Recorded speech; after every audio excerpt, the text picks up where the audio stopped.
Hey, what's up, everybody? This is Erin from Erin's Audio Corner, and I'm going to do a quick recap of AXPONA 2024 for myself. Now, I was only there for one entire day, and I wish I'd stayed longer. So I flew in on Friday, hung out with some friends, went ate supper, then spent the entire day on Saturday at the event, and then Sunday I came back for maybe like an hour.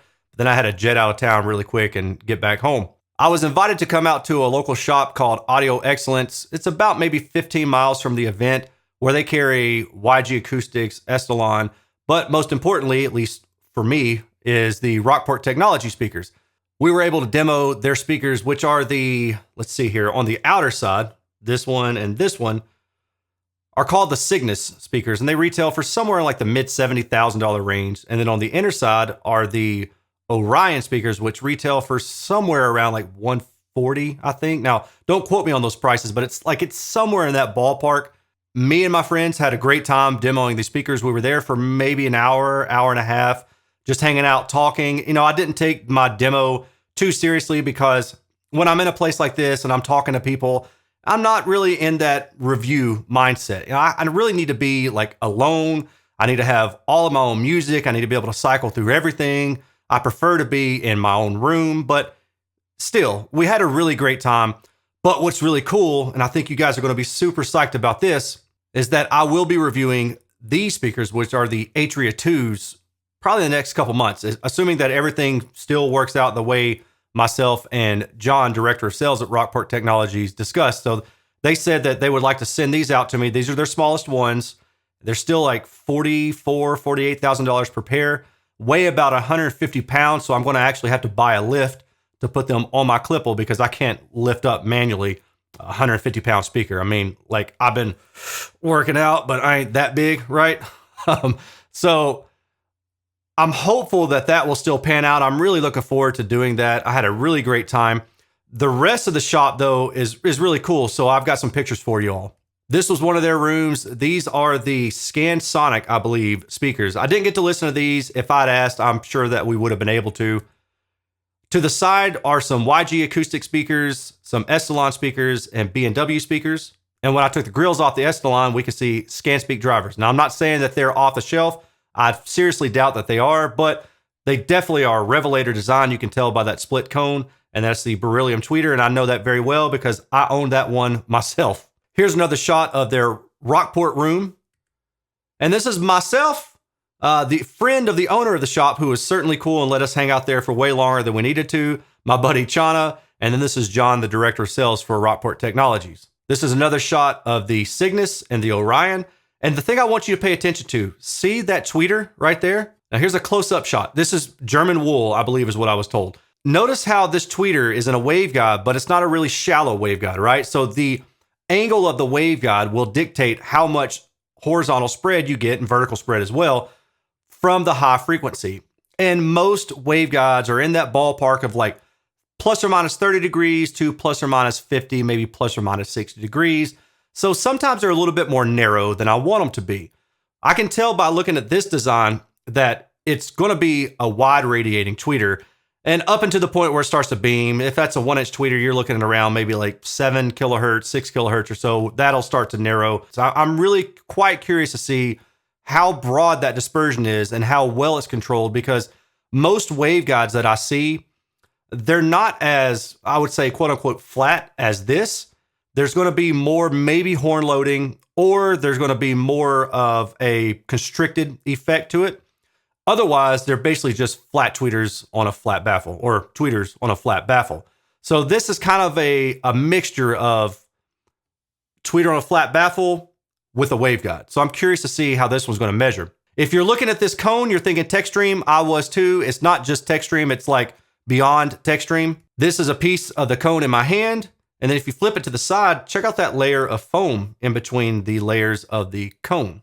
That's pretty neat. This is me and Chana standing next to the speakers. Listen, I'm probably never going to get to be this close to this kind of expensive speaker again, so I took my opportunity while I could. This is some more Estalon speakers. I'm not familiar with the models at all. We were unable to hear these because they had the Rockport speaker set up, and I wasn't about to try to ask anybody to move those suckers around. I mean, they're like 300-something pounds, those larger ones are.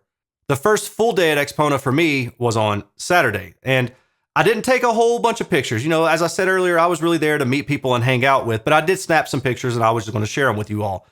One of the speakers that I was interested in was this Lingdor speaker, which is a power speaker, features a Purify midwoofer, and I'm not sure, maybe an AMT type tweeter, somewhat wave guided. Very interesting design. Got passive radiators on the side, which I don't have in this photo, but they say down here is powered by Room Perfect. So the bass in this room sounded really good.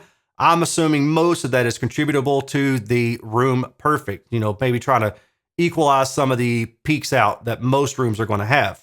Next room we checked out was the SBS room. I think these are the new Titan tower speakers, which are going to retail for about $5,000. It's hard to get a good picture in this room, but I tried. And I did speak to Nick. He said that he's been asked by a lot of you, when am I going to get some? Because they want to see the measurements. So y'all keep it up. The more y'all bug these manufacturers, the more likely they are to send me some. But I think they were going to send me some regardless of how much you bugged them, because I was already bugging them.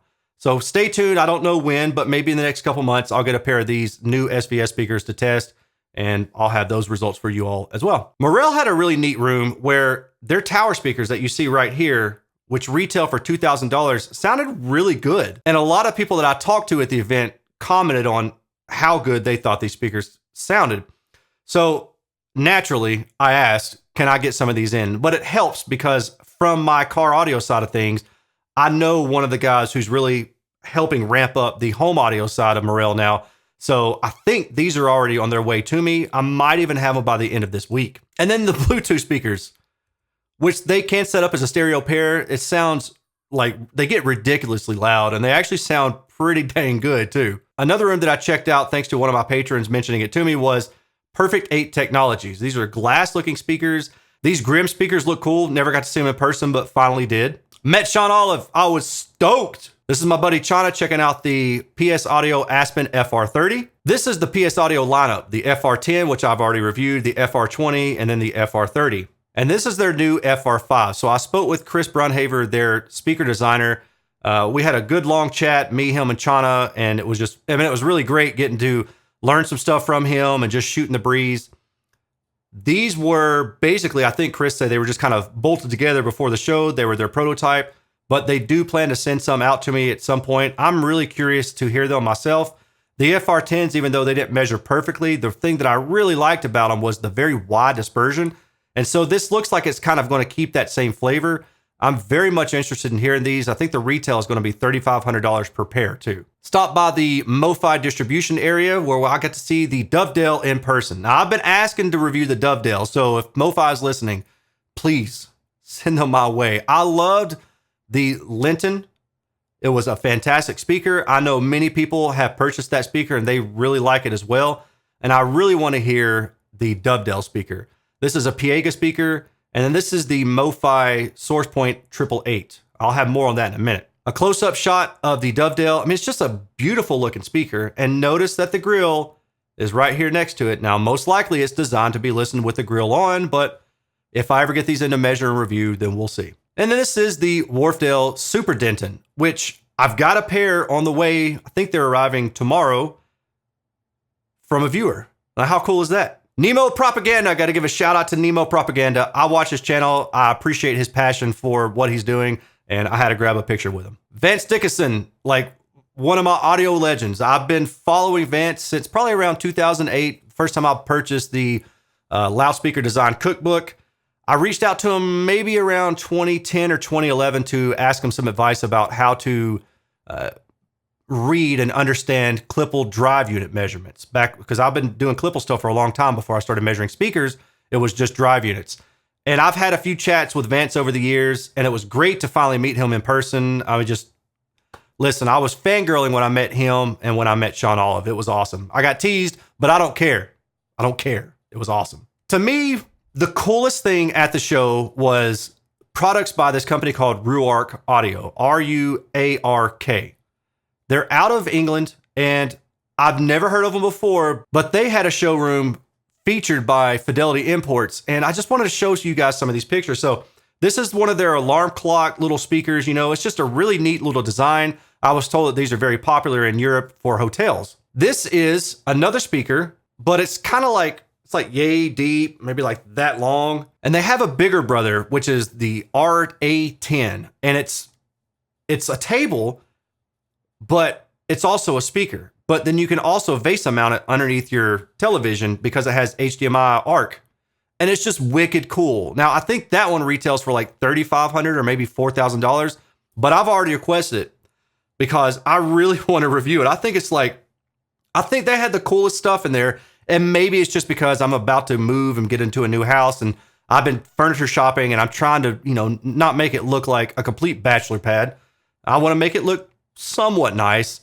So I've got this like IKEA brain going. And when I walked into this room, I saw these speakers and I just thought, man, these are really cool. So stay tuned for that. I think they're going to have a speaker out to me like in a week or so. And that'll be different for my channel, but I hope you guys appreciate seeing different stuff like that. So we'll see. And then last but not least, the MoFi SourcePoint 888 room. I think you all know that I really like the SourcePoint 8 speakers, and I was going to make them like my go-to speaker.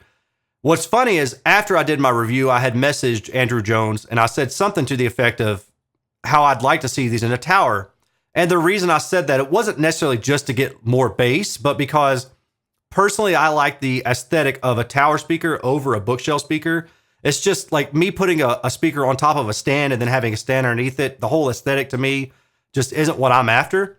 So when I said that, Andrew replied with something like a wink or a ellipses or something along those lines. And it was just like, oh, okay. All right, I get it now. Now, this was probably back in October or November. So when I saw that they were making these the day before I got to AXPONA, I was like, oh my God, I've got to see these speakers in person. I was able to get a good demo from the prime listening position. There wasn't a lot of noise going on. I will tell you that I've already asked about buying these. If I review them, more than likely, I'm going to be reviewing the speakers that I've already bought. Like, I think they sound that good. I'm actually going to try to buy a pair myself. I've already sent in the paperwork for them to put in an order for them. I think they're not going to be available until mid-June. I'll just have to wait, but they sounded really fantastic. And this is me and Chana. And that's it. That was my experience at AXPONA. Listen, I went into a lot of rooms. I didn't get to hear a lot of everything. I got to see a lot of speakers. I got to get some business cards from different manufacturers. It was just a really good opportunity for me to get out, meet people, meet patrons, meet people who watch my videos, meet friends that I haven't seen in 14 years. Jay, what's up, man? The last time I saw Jay was 2010 at a car audio get together in Georgia. And then to see him here was just, it's super cool. Like me and some of these guys go back years. And then some of you I just met this weekend, and I hope that we are able to continue these relationships. I hope that if you're watching this video that you're considering coming out to AXPONA next year. I was given a free media pass, but I wasn't put up in a hotel room. I paid for that myself. So the only thing I got in was, or got for free, was getting into the event. So I'm not just saying that because somebody's paying me to say it. I genuinely had a really great time. I'm going to go back next year unless something prohibits me from doing that. But when I go back next year, I'm going to come in on Thursday. So I have all day Friday, all day Saturday, and then probably leave around Sunday afternoon. But I need that extra day on Friday to be able to do more listening and walk around, maybe get some more pictures and things like that. So with all of that said, I appreciate you watching. And if you were there and you saw me and you said, hey, please leave a message in the comments because it was great seeing you. I got a lot of names. I put them all on my phone, but I don't want to post anybody's pictures that I took selfies with because I don't know if you're cool with that. So I just play it on the side of caution, and I'm just going to say hey to everybody. And I was glad to meet you all. I hope to see you again next year. Take care. Peace.